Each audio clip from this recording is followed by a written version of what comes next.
இனிமே கண்ணை மூடிட்டு கடலை எண்ணெய் வாங்கலாம். ஏன்னா மந்த்ரா கடலை எண்ணெய் இதயத்தின் தயாரிப்பு.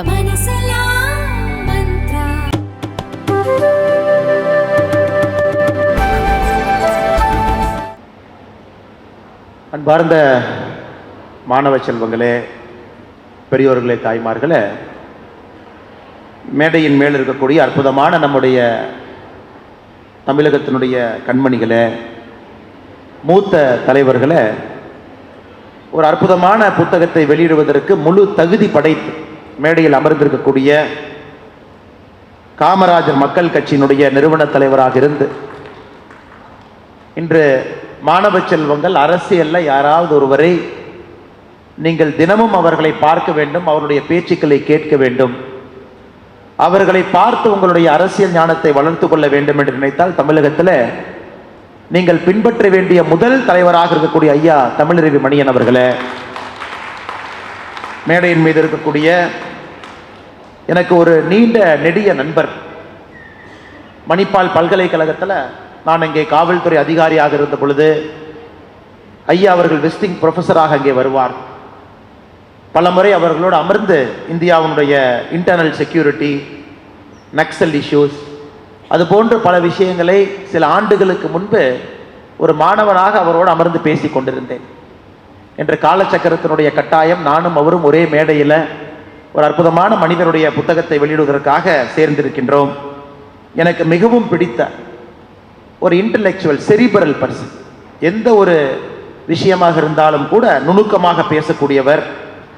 மணிப்பால் பல்கலைக்கழகத்தினுடைய ஜியோ பாலிட்டிக்ஸ் அதனுடைய ப்ரொஃபஸராக இருக்கிறவங்க, மணிப்பால் பல்கலைக்கழகத்தினுடைய சைனா சென்டரினுடைய தலைவராக இருக்கக்கூடிய ஐயா பேராசிரியர் சேஷாத்ரி சாரி அவர்களே, KS ராதாகிருஷ்ணன் ஐயா அவர்களுக்கு அறிமுகமே தேவையில்லை.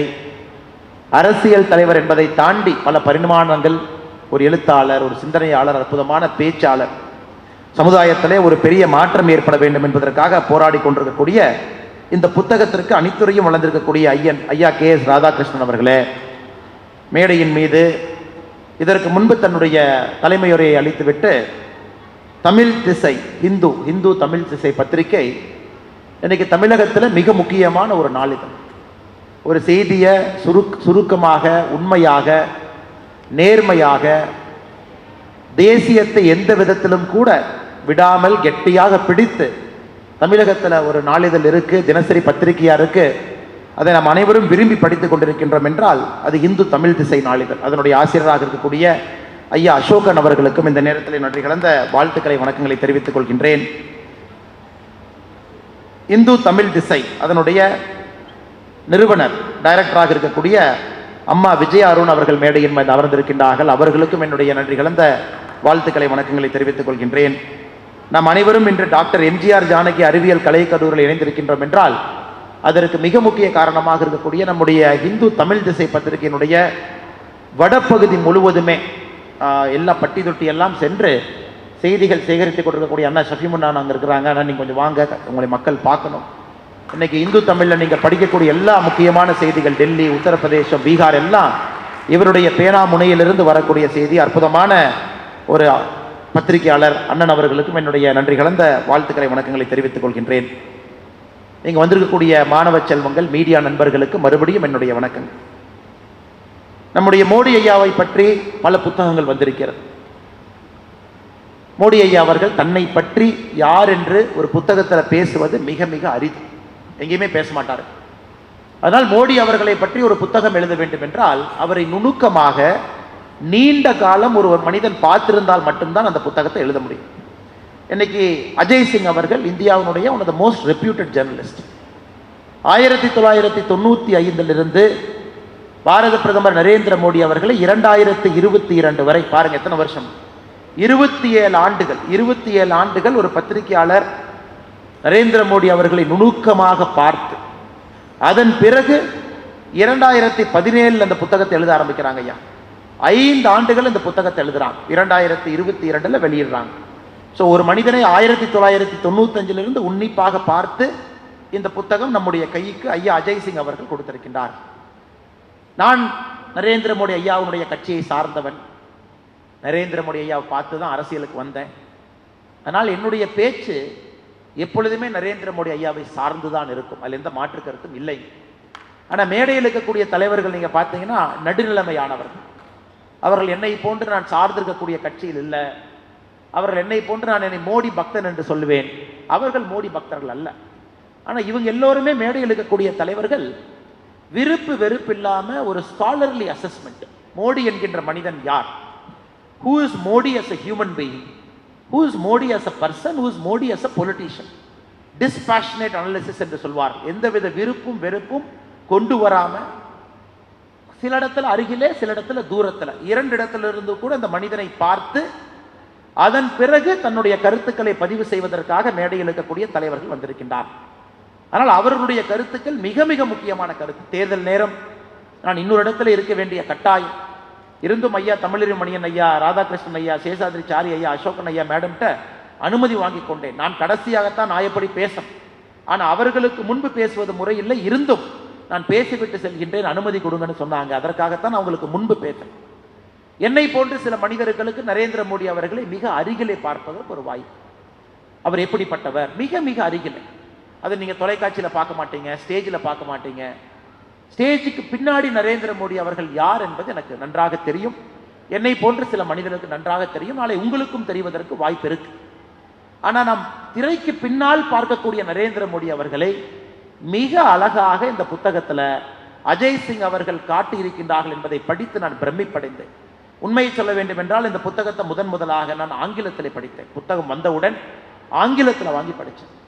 அதன் பிறகு ஹிந்து தமிழ் திசை இதை தமிழில் கொண்டு வர்றாங்கன்னு தெரிஞ்ச உடனே அதையும் வாங்கி படித்தேன். உண்மையை சொல்ல வேண்டும் என்றால் ஒரு எழுத்தாளனுக்கு முழுமையாக மரியாதை கொடுத்து அந்த sense and essence of that writing எந்த விதத்திலும் கூட குறையாம அஜய் சிங் அவர்கள் ஆங்கிலத்தில் எப்படி எழுதியிருக்கிறாங்களோ அதை அற்புதமாக அருமையாக தமிழிலே கொண்டு வந்திருக்கின்றார்கள். அதனுடைய ஆசிரியர் ஐயா இங்க இருக்கிறாங்க, அவரை தயவு செஞ்சு நான் மேடைக்கு வர வேண்டும் என்று அன்பாக நம்முடைய ரங்காச்சாரி ஐயாவை நான் கூப்பிடுறேன். மிக அற்புதமாக தமிழில் மொழிபெயர்த்திருக்கின்றார்கள். சாதாரண வேலை இல்லைங்க, ஒரு தவமாக சங்கல்பமாக செய்திருக்கக்கூடிய ஐயா ரங்காச்சாரி அவர்கள் மேடைக்கு வரணும். தயவு செஞ்சு மேடையின் மீது நீங்கள் அமர வேண்டும் என்கின்ற அன்பான வேண்டுகோளை நான் உங்களுக்கு வைக்கின்றேன்.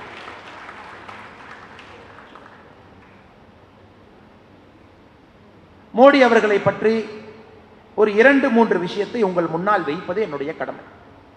உலக அரசியல் வரலாற்றில் ஒரு பிரதமராக, அந்த நாட்டினுடைய குடியரசுத் தலைவராக, ஜனநாயக நாடுகளில் நீங்க நல்லா அலாசி பார்த்தீங்கன்னா ஒரு தலைவன் கடைக்கோடியிலிருந்து மேலே வந்திருப்பதற்கான சான்றுகள் மிக மிக குறைவா இருக்கு.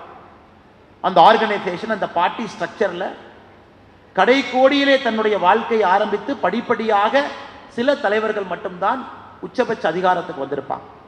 அதுவும் இந்தியா போன்ற நாடுகள் அது மிக மிக குறைவு. யாரோ ஒருத்தவங்களுடைய குழந்தையா இருப்பாங்க, அவங்களுடைய குடும்பத்திலிருந்து பிறந்திருப்பாங்க, நேரடியாக வந்திருப்பாங்க, நேரடியாக தலைவராயிருப்பாங்க.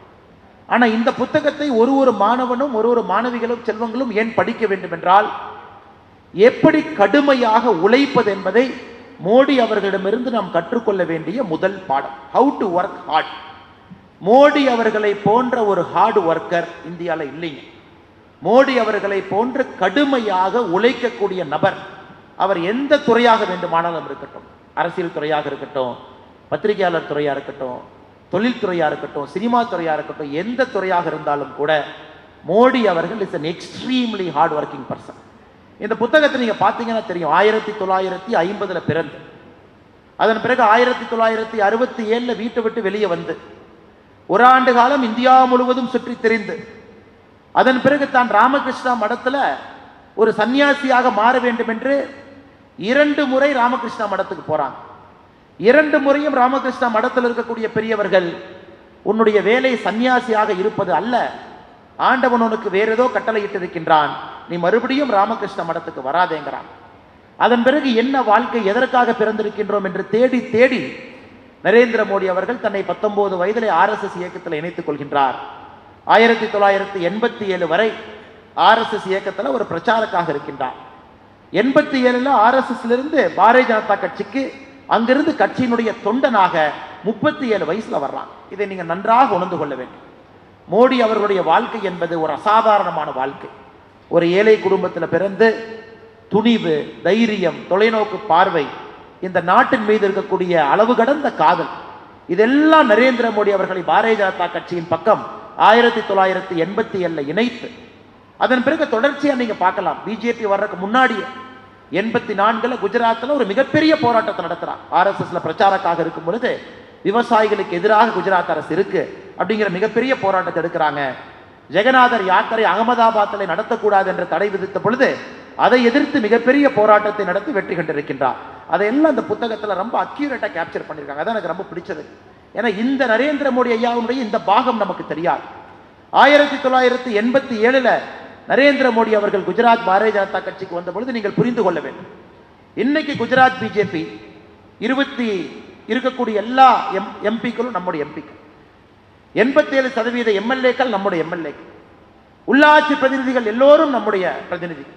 ஆனா அப்படி இல்லைங்க. 87 மோடி அவர்கள் பாரதிய ஜனதா கட்சிக்கு வந்த பொழுது அந்த கட்சி இருந்தது வெறும் 1000 கிராமம் மட்டும்தான். வெறும் 1000 கிராமத்தில் மட்டும்தாங்க இருந்துச்சு. அதை மோடி அவர்கள் மிக வேகமாக 16,000 கிராமத்திற்கு பாரதிய ஜனதா கட்சி எடுத்து சென்றார். இந்த புத்தகத்தில் மிக அற்புதமாக அதை விவரித்திருப்பார்கள். 1000 கிராமத்திலிருந்து ஒரு மனிதனுடைய உழைப்பு எப்படி பாரதிய ஜனதா கட்சியை பட்டி தொட்டி எல்லாம் 16,000 கிராமங்களுக்கு எடுத்து சென்றார் என்பதை மிகச் சிறப்பாக இருக்கும். சமீபத்தில் ஒரு பத்திரிகையாளர் ராஜீவ் சர்தேசாய் அவங்க பேசுறாங்க. 1987 அகமதாபாத்தில் உள்ளாட்சி தேர்தல், லோக்கல் பாடி எலெக்ஷன். அப்ப ஸ்கூட்டர்ல 2 பேர் போறாங்க. ஒரு மனிதர் ஸ்கூட்டருக்கு பின்னாடி உட்கார்ந்து பிஜேபியினுடைய போஸ்டரை கட்டி பிடிச்சி பின்னாடி உட்கார்ந்து இருக்கார். ஒரு மனிதர் ஸ்கூட்டரை ஓட்டிக்கிட்டு போறார். அதுல ராஜீவ் சர்தேசி அவங்க சொல்றாங்க, நான் அந்த 2 மனிதரையும் ஸ்கூட்டர்ல போகும்போது பார்த்தேன். ஸ்கூட்டரை ஓட்டுனவர் இன்றைய இந்தியாவுடைய உள்துறை அமைச்சர் அமித்ஷாஜி அவர்கள். ஸ்கூட்டருக்கு பின்னாடி பாரதிய ஜனதா கட்சியினுடைய போஸ்டரை கட்டி பிடிச்சு ஸ்கூட்டருக்கு பின்னாடி உட்கார்ந்தது அன்னைக்கு பாரதிய ஜனதா கட்சியினுடைய தொண்டராக வந்த நரேந்திர மோடி அவர்கள். அதனால்தான் நான் திரும்ப திரும்ப எல்லா இடத்துலையும் சொல்லுவேங்க, இந்த கட்சியினுடைய தலைவர்களே போஸ்டர் ஒட்டி அடிமட்டத்திலிருந்து கட்சியை வளர்த்து மேலே வந்தவர்கள், ஒரு சாமானிய மனிதனுடைய வலி என்பதை முழுமையாக உணர்ந்தவர்கள். அதனால்தான் இன்று பாரதிய ஜனதா கட்சி ஜனநாயகத்தில் உலகத்தினுடைய மிகப்பெரிய ஜனநாயக கட்சியாக இருக்கிறது. 19 கோடி தொண்டர்கள் இருக்கின்றார்கள் அதிகாரப்பூர்வமாக. அதை எல்லாம் கூட இந்த புத்தகத்தில் மிக அற்புதமாக இவர்கள் காட்டியிருக்கின்றார்கள். எனக்கு பிடிச்சது பாருங்க, எந்த அளவுக்கு கலப்பன். 1991 முன்னாள் பிரதமர் ராஜீவ்காந்தி ஐயா படுகொலை செய்யப்படுறாங்க நம்முடைய மண்ணில். இந்தியா முழுவதும் காங்கிரஸ் அலை. தமிழகத்தில் நீங்க பார்த்தீங்கன்னா காங்கிரஸ் எங்கேயெல்லாம் போட்டியிடுகின்றார்களோ எல்லா இடத்துலையும் ஜெயிக்கிறாங்க. அந்த காங்கிரஸ் அலையில தொடர்ச்சியாக ஒரு காங்கிரஸ் மாநிலமாக இருந்த குஜராத்தில், காங்கிரஸ் ஆட்சியில தொடர்ச்சியாக இருக்கக்கூடிய குஜராத்தில், அந்த காங்கிரஸ் அலையில பாரதிய ஜனதா கட்சி 20 எம்பிக்கள் ஜெயிக்கிறது. யோசிச்சு பாருங்க, 5 எம்பி மட்டும்தான் காங்கிரஸுக்கு போகுது. அந்த அளவுக்கு கலப்பணி, அந்த அளவுக்கு மிகச் சிறப்பாக கலப்பணி. அதனால் தான் 1995 குஜராத்தில் ஆட்சிக்கு வந்த பாரதிய ஜனதா கட்சி 2024 குஜராத்தில் தொடர்ந்து ஆட்சியில் இருக்கிறது என்றால் ஒரு தனி மனிதனுடைய உழைப்பு, கட்டி தொட்டி எல்லாம் கிராமம் தோறும் சென்று தேசியத்தின் பக்கம் குஜராத்தை கொண்டு வந்து மிக கடினமாக உழைத்ததை கொண்டு வந்திருக்கின்றார். இந்த புத்தகத்தினுடைய இன்னொரு பகுதி, மோடி அவர்களுடைய ஆரம்ப காலத்தை கவர் பண்ணிட்டு அடுத்ததுக்கு போறாங்க. மோடி அவர்கள் குஜராத்தினுடைய முதலமைச்சராக எப்படி பணி செய்தார்கள், அது ரொம்ப முக்கியம். எப்படி குஜராத்தில் விவசாயத்தை வளர்த்தினாங்க, எப்படி குஜராத்தில் ஒரு கிராமத்தினுடைய வளர்ச்சிக்கு திட்டங்களை கொண்டு வந்தாங்க. பஞ்ச கிராம மித்ரா யோஜனா என்று ஒரு கிராமத்தினுடைய பஞ்சாயத்து தலைவர்களுக்கு தனியா நிதி ஒதுக்கினாங்க. மோடி அவர்கள் சொன்னார், ஒரு கிராமத்தினுடைய பஞ்சாயத்து தலைவரை மக்கள் ஓட்டு போடாம மக்கள் ஒன்றாக ஒரு இடத்துல அமர்ந்து அந்த பஞ்சாயத்து தலைவரை தேர்ந்தெடுத்தா அந்த பஞ்சாயத்துக்கு சிறப்பு நிதி என்று சொன்னார். இது ஆச்சரியம். ஜனநாயகத்தில் பார்த்தீங்கன்னா பஞ்சாயத்து எலெக்ஷன் தான் வெட்டுக்கூத்து நடக்கும். இங்க ஒரு கேண்டிடேட் இருப்பாங்க, அங்க ஒரு கேண்டிடேட் இருப்பாங்க, 2 பேர் வெட்டுக்கூத்து நடத்தி தான் பஞ்சாயத்து எலெக்ஷன்ல ஜெயிப்பாங்க. ஊரே 2ஆ நிற்கும். மோடி அவர்கள் நினைத்தார்கள், உண்மையான மறுமலர்ச்சி வர வேண்டும் என்றால் கிராமத்தில் ஒற்றுமையா இருக்கும். கிராமத்தில் தேர்தல் என்கின்ற பேர்ல 2 பேர் சண்டை போட்டு பிளவு வந்துவிட்டால் எப்படி வளர்ச்சி வரும் என்பதற்காக முதல் முறையாக பாரத பிரதமர் நரேந்திர மோடி திட்டத்தை கொண்டு வந்தார். பஞ்சாயத்து தேர்தல், ஒரு வேட்பாளரை கிராமமே சேர்ந்து முடிவெடுத்து போட்டியின்றி ஒரு வேட்பாளரை நீங்க தேர்ந்தெடுத்தீங்கன்னா பஞ்சாயத்து தலைவராக மாநில அரசு சிறப்பு நிதி அந்த பஞ்சாயத்துக்கு கொடுக்கும் என்று சொன்னார். இது போன்ற பல யோசனைகள், பல வித்தியாசமான யோசனைகள், அடித்தட்டு யோசனைகள். அதில் மிக முக்கியமாக பஞ்ச கிராம மித்ரா யோஜனை என்பதன் மூலமாக ஒரு கிராமத்துக்கும் அடிப்படை வசதிகளை கொண்டு வந்தார். அதன் பிறகு உங்களுக்கு தெரியும், கட்ச் பகுதியில் நிலநடுக்கம் ஏற்பட்ட பொழுதுதான் மோடி ஐயா குஜராத்தினுடைய முதலமைச்சராக நிலநடுக்கத்திற்கு பிறகு பொறுப்பேற்கிறாங்க. 26 ஜனவரி 2001 நிலநடுக்கம். அக்டோபர் 7, 2001 மோடி அவர்கள் குஜராத்தினுடைய முதலமைச்சராக பொறுப்பேற்று அந்த சவால்களை எல்லாம் தாண்டி எப்படி ஒரு இயற்கை சீற்றம், இயற்கை பேரிடர் வரும் பொழுது அந்த மாநிலத்தில் எப்படி ஒரு முதலமைச்சர் ஆட்சி நடத்த வேண்டும் என்பதற்கு இன்றும் ஒரு இலக்கணமாக பாரத பிரதமர் நரேந்திர மோடி அவர்கள் இருக்கின்றார். அதன் பிறகு மிக முக்கியமாக நம்முடைய சர்தார் சரோவர் திட்டம். குஜராத்தை பொறுத்த வரைக்கும் இட்ஸ் அ ட்ராட் ஸ்டேட், ஒரு பார்டர் ஸ்டேட். கடுமையான வின்டர், கடுமையான சம்மர். வின்டரும் எக்ஸ்ட்ரீம், சம்மர் எக்ஸ்ட்ரீம். தண்ணி வசதி இல்லை. ஆனால் 10 ஆண்டுகள் தொடர்ந்து குஜராத்தை பொறுத்த வரைக்கும் பார்த்தீங்கன்னா விவசாயத்தில் 10 ஆண்டுகள் தொடர்ந்து விவசாயம் 10 விழுக்காடு வளர்ச்சியில் இருந்துச்சு.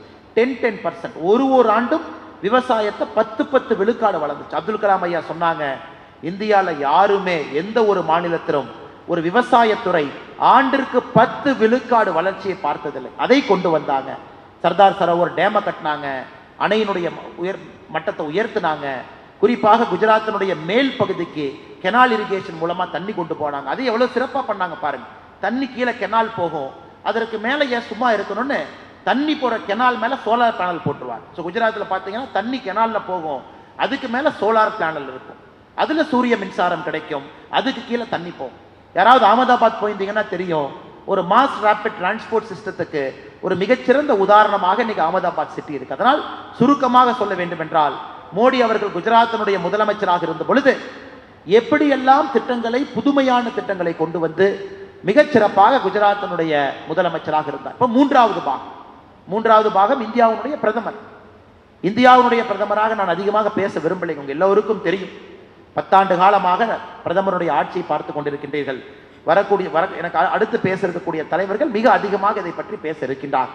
அதனால் ஒட்டுமொத்தமாக சொல்ல வேண்டும் என்றால், மிக அற்புதமாக ஆட்சி செய்து, மிக அற்புதமாக கட்சி பணி செய்து, ஒரு நல்ல ஒரு மனிதனாக இருந்து அசாத்திய உழைப்பினால், நீங்க யோசிச்சு பாருங்க, 1995 இருந்து ஒரு மாநிலம், யோசிச்சு பாருங்க 29 ஆண்டுகள் ஒரு கட்சியின் பக்கம் ஒரு மாநிலம் இருக்குன்னா யோசிச்சு பாருங்க. ஜனநாயகத்துல சாதாரண வேலை இல்லை.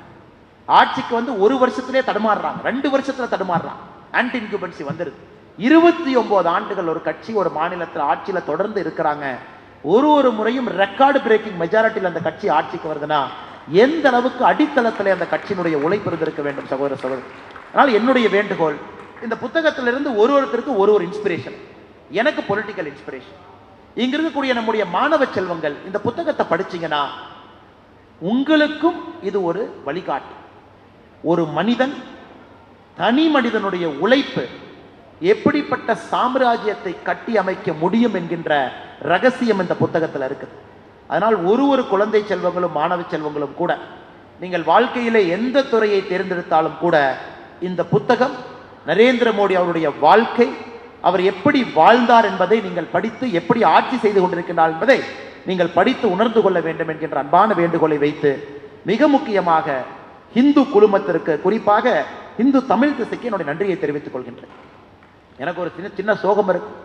மோடி ஐயாவை பற்றி எல்லா மொழியிலையும் போடுறாங்க, குஜராத்தில் போட்டாங்க, ஹிந்தியில் போட்டாங்க, எல்லா மொழியிலையும் போட்டாங்க. ஆனால் நம்முடைய தமிழ் இந்த புத்தகம் வந்தாதானே பட்டி தொட்டி எல்லாம் போய் சேர முடியும். எப்போ வரும் என்ற ஆவலோடு காத்து கொண்டிருந்த எனக்கு இந்து மிக முக்கியமாக இந்த அற்புதமான புத்தகத்தை வேகமாக தமிழிலே மொழிபெயர்ப்பு சென்று நமக்காக கொண்டு வந்திருக்கின்றார்கள்.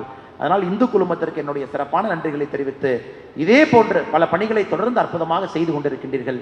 நீங்கள் தொடர்ந்து செய்ய வேண்டும் என்கின்ற அன்பான வேண்டுகோளை வைத்து, மேடையில் இருக்கக்கூடிய எல்லா தலைவர்களுக்கும் மறுபடியும் என்னுடைய நன்றி கலந்த வாழ்த்துக்களை, வணக்கங்களை தெரிவித்து